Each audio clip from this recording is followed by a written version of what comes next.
Et bonjour, voilà, nous sommes le 22 décembre 2020, donc je vous donne un peu de mes nouvelles parce que ça fait à peu près une semaine ou deux que je ne suis plus, enfin à peu près une semaine et demie que je ne suis plus sur Instagram. Donc j'ai plus d'internet, c'est moi aussi qui veux faire un peu de frein. Voilà, comme ça moi je peux me consacrer à Lilou parce que c'est bientôt, on approche des périodes de Noël. Et c'est un moment très compliqué pour nous. Voilà. Pour nous, donc on essaye. Oui. Voilà, Lilou est dans le bain. Donc je suis dans la salle de bain. Maman l'explique. Qu'est-ce qui se passe à la maison et qu'est-ce qui se passe de partout. Je ne peux pas te filmer parce que tu es dans le bain, tu es en train de jouer avec les canards. Donc, depuis le 12 décembre 2020, donc c'était mon anniversaire, j'ai fêté mes 31 ans. Il se trouve que le même jour, c'était entre guillemets, parce que c'est pas vraiment un anniversaire, c'était la date du placement de mes filles, donc de Louane, de Marilyn et de Maëva. Ça fait 6 ans aujourd'hui, donc depuis le 12 décembre, que les filles sont placées abusivement. Je ne vais pas revenir sur les détails concernant le placement de mes filles parce qu'on sait sur ma pétition. Donc, je vais essayer de faire un montage quand j'ai un petit temps pour vous mettre le lien de la pétition. De toute façon, oui, sur Instagram. On trouve tout sur Instagram. Voilà, c'est tout sur la page de maman sur Instagram. Donc voilà. Comme vous le savez, la plupart, j'ai un avocat. Donc là, oui. Ah ben, c'est lui qu'on a vu. Oui, t'as vu plusieurs fois d'ailleurs. Donc j'ai un avocat depuis décembre 2019, Maître Hamas. Donc normalement, il ne prend pas l'aide juridique. Normalement, il fait facturer ses honoraires aux parents d'enfants placés.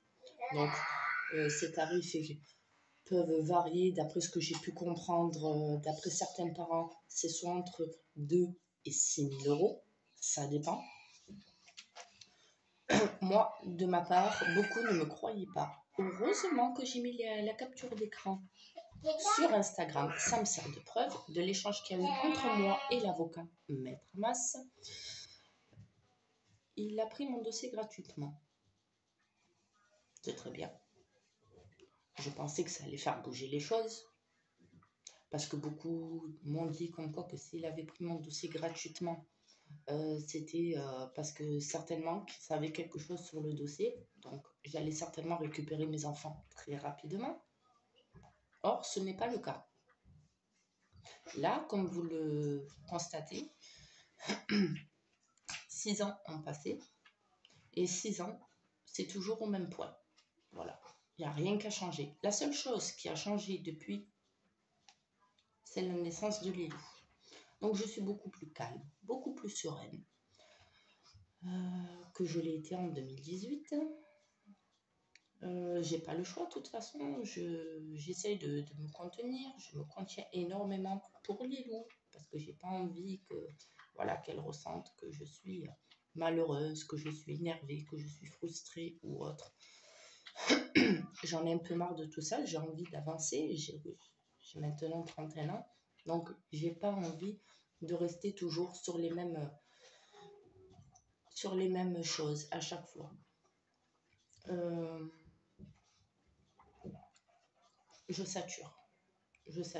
Lors de la dernière audience, donc le 26 octobre, beaucoup ont demandé à ce que mes visites ne soient pas suspendues parce qu'il y a eu de gros échanges qui n'ont pas plu aux personnes du lieu de visite médiatisé. On me comprenait, mais non, ça ne suffisait pas. Donc, à force de se plaindre, ben, ils ont demandé directement les restrictions de mes droits de visite. Or, je remercie quand même, pour la plupart, pas mal de personnes qui travaillent avec mes enfants et qui ont demandé justement lors de l'audience du 26 octobre à ce que mes visites ne soient pas suspendues. Donc, ouais. Donc, la juge, depuis le 26 octobre, a demandé à ce que, et a ordonné à ce que mes visites soient reprises. 26 octobre, 26 novembre, M. Je veux bien. Parce que, faut savoir une chose aussi, c'est que, étant donné que le dialogue ne passe plus avec le groupe de visite médiatisée, donc ils ont fait en sorte que je change de visite.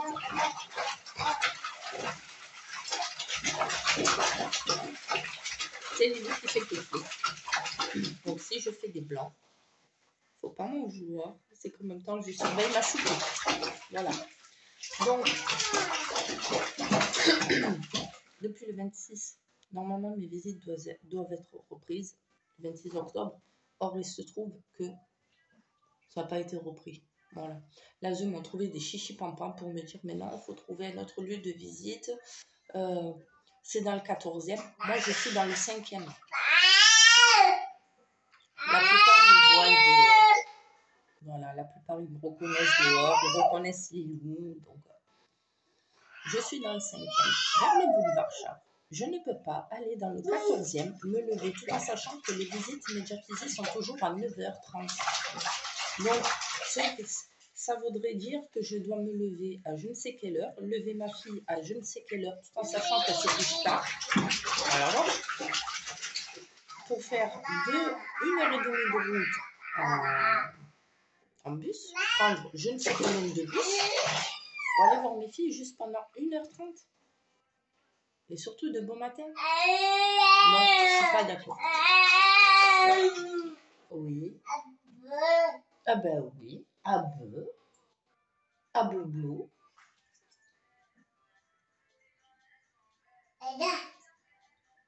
Ah oui, j'écoute. C'est qui chante? Aya Nakamura, joli doudou. Oh, c'est mon doudou, ouais, ouais. Joli doudou, ouais, ouais. Par contre, tu t'assois, ouais, ouais. Le doigt dans le nez, tu veux que je t'aide? C'est nouveau, ça. On met pas le doigt à la bouche après. Bravo! On s'assoit, c'est très bien, Lidou. Voilà l'étoile. Voilà pourquoi je ne peux plus me permettre de faire des vidéos constamment par rapport à ma fille. Parce qu'après, ça me perd le fil, ma fille. Mais je ne peux pas t'en vouloir. Mais non, elle ne peut pas t'en vouloir, maman. Bon, dans 5 minutes, on sort. Ok? Je vais mettre pause après. On va sortir et comme ça, moi, je vais finir la vidéo parce qu'il faut que je la finisse parce que là, ça fait déjà 8 minutes que ça tourne, ma fille. Donc, comme je vous disais, je ne peux pas me permettre de lever ma fille à je ne sais quelle heure tout en sachant qu'elle se couche très tard pour faire je ne sais combien de trajets pour aller voir mes filles 1h30. Depuis octobre, il faut savoir une chose, c'est que Louane, elle refuse les appels médiatisés. Oui, parce que je suis toujours en appel médiatisé. Donc, elle les refuse. Elle refuse à ce qu'il y ait quelqu'un qui soit dans le bureau à côté d'elle pour pouvoir écouter la conversation. Oui. Mais toi, tu n'es pas en appel médiatisé. Toi, tu es avec maman et papa, toi. Ben oui. Elle a oublié. Oh là là. Adixia. Concernant Adixia qui a 2 ans, elle ne parle toujours pas. Depuis octobre. Ou du moins, elle ne parle pas avec nous. Hein. Avec la famille d'accueil, ça y va. Mais avec nous, jamais. Maman, on ne l'entend pas. Papa, on ne l'a jamais entendu. Gâteau, bonbon, merci. Non. Elle, c'est toujours... Adixia, t'as faim? T'as soif? Tu dis merci? Tu fais un bisou? Bon. Depuis octobre, Adixia, on n'a plus de nouvelles. On est quand même en décembre. Il faut savoir une chose, c'est que depuis que Adixia est née, on n'a jamais pu la voir au domicile concernant un hébergement. Chose que de base, et j'ai le papier qui le prouve, Adixia m'a été placée parce que normalement, j'aurais dû faire de la garde à vue. en 2018. Comme je n'ai pas fait de la garde à vue et qu'on m'a donné raison, on me l'a quand même placé, suite à un papier du procureur. Ça fait 2 ans que je bataille pour pouvoir faire éclater la vérité concernant Adixia et pour pouvoir la récupérer. Alors qu'on n'avait rien à me reprocher. Juste parce que j'étais en conflit avec l'aide sociale à l'enfance, parce qu'on me laissait Adixia dans un logement taudis et que les autres, on ne voulait pas, on me faisait traîner. Et c'est exactement le même schéma qui se produit concernant Lilou. Lilou est avec moi depuis bientôt 17 mois, parce que le 31 décembre, on va faire 17 mois. Qui c'est qui fait 17 mois bientôt? C'est Lilou! Donc, elle a de la chance de rester avec nous. Et ses sœurs, on me fait galérer pour pouvoir me les rendre. Et ça, j'en ai marre. Donc, elle n'est pas enfant unique. Là, 2 jours comme jour, 24 heures sur 24, elle est considérée à la maison comme étant enfant unique. Je parle du voisinage, je parle des gens qui me voient à l'extérieur. Ce n'est pas une enfant unique, ce n'est pas mon premier enfant, c'est ma 5e petite. Malheureusement, on me fait galérer pour que je puisse récupérer les autres. Ça, je commence à en avoir, mais plus que ras-le-chou. Donc, l'avocat, j'ai beau lui faire des romans par mail, je ne sais combien de lignes, j'ai beau lui envoyer des messages par SMS, rien ne bouge. Heureusement qu'il a pris quand même mon dossier gratuitement. Heureusement.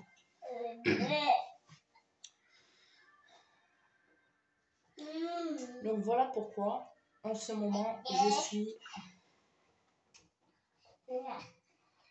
pas sur tension, je suis fatiguée. Je suis fatiguée de tout ça.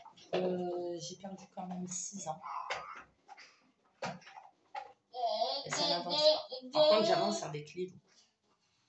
Je ne l'invente pas, elle est là. Donc, je commence à en avoir plus que ras-le-bol. Ça n'avance pas avec l'ASU. Là, il y a entre guillemets, le reconfinement. Il y a les périodes de Noël. J'ai même pas le droit à avoir ne serait-ce qu'une nuit. 24 heures ou 48 heures. J'ai pas le droit.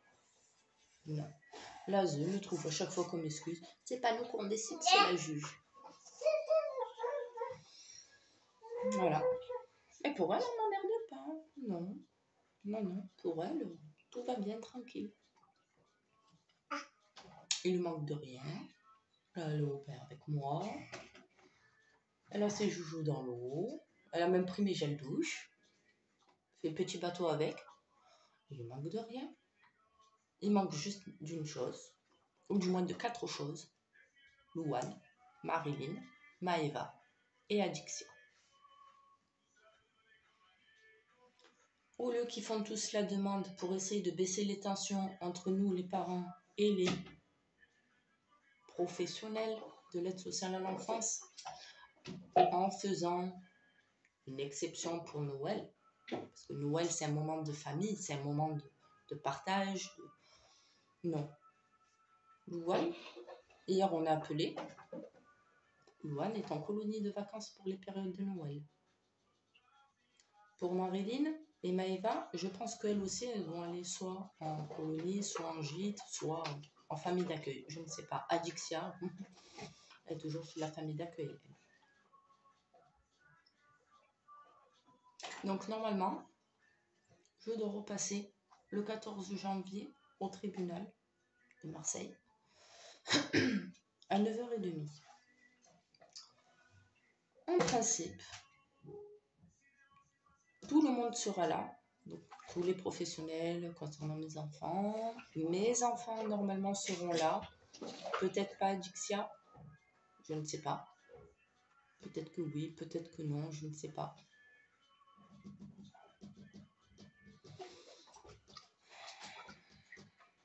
Honnêtement, je ne sais plus quoi faire.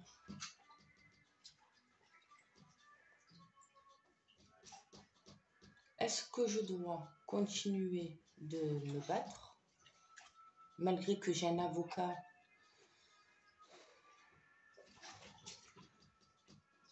qui fait rien. Ou du moins qui fait, mais uniquement en papier. Il faut savoir une chose, c'est que l'avocat, il m'a quand même fait faux bon 2 fois. Depuis que je l'ai, hein, enfin, depuis qu'il m'a pris mon dossier, depuis qu'il a pris mon dossier, il m'a fait faux bon 2 fois. Une fois en décembre, parce qu'il avait, vous comprenez, il avait son anniversaire de mariage à fêter. Donc il n'a pas pu venir à l'audience. C'était une première consoeur qui a pris ma défense. La deuxième fois, il n'est pas venu. C'est encore une fois une consoeur à lui.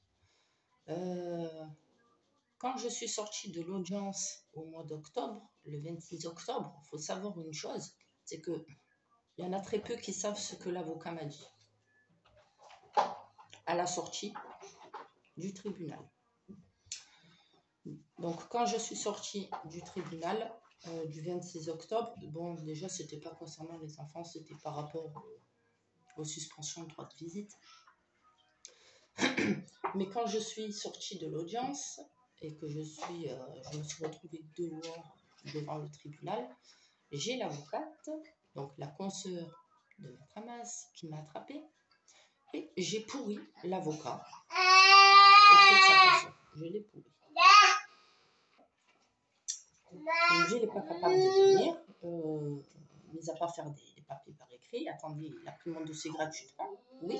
Et elle m'a dit mot pour mot. Oui. Il faut savoir une chose, Madame Miché, c'est que si l'avocat, il a pris votre dossier gratuitement, comme vous le dites, et que moi je sais, c'est qu'il y a une raison à tout ça. D'après, et je ne mens pas, j'ai les preuves par écrit et je les ai mis sur Instagram.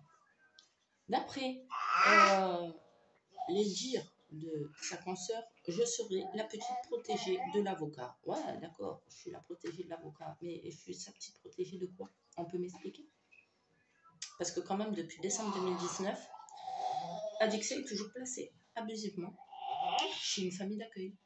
Ouais. Louane, Marilyn, Maëva, pareil, également. Je n'ai jamais obtenu, ne serait-ce qu'en un an qu'il a pris mon dossier, j'ai jamais obtenu, ne serait-ce qu'un week-end d'hébergement chez moi.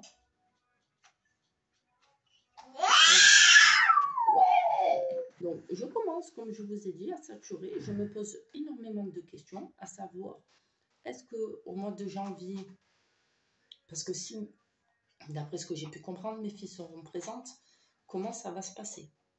Si mes filles réclament à rentrer à la maison et que la juge dit non, est-ce que l'avocat, lui, sera là? Ou est-ce qu'il va me faire encore un faux bon pour la 3e fois? Qu'est-ce que je dois faire, moi, en tant que maman? Est-ce que je dois abandonner? Est-ce que je dois tout laisser tomber? C'est pas une question d'argent, je m'en fiche de l'argent. Ça fait 6 ans que je le dis haut et fort. Ça fait 6 ans que mes filles sont placées. Ça fait 6 ans que je n'ai aucun droit d'hébergement sur mes enfants, alors que j'ai toujours l'autorité parentale. Et ça fait 6 ans que les juges, parce que j'en ai eu plusieurs, que les juges marquent sur le papier final de la notification d'ordonnance, disant que les parents continuent à percevoir les prestations familiales. Donc ça fait 6 ans que je perçois les prestations familiales. Attendez, je me pose parce que j'ai un appel. Oui, donc désolé, je reprends. C'est la 2e vidéo, mais bon, comme je vous ai dit, je ferai un montage. Donc, qu'est-ce que moi je dois faire en tant que maman? Est-ce que je dois tout abandonner? Ou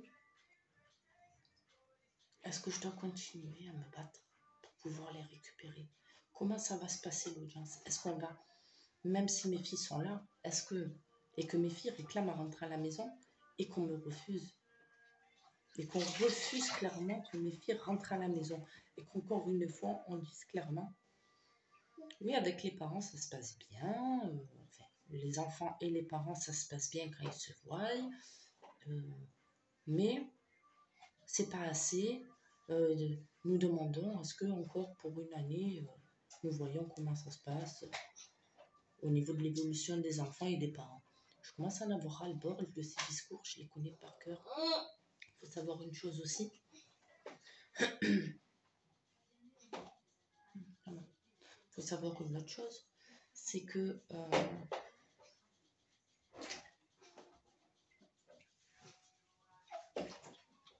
ça me fatigue. Bon, vous le savez déjà.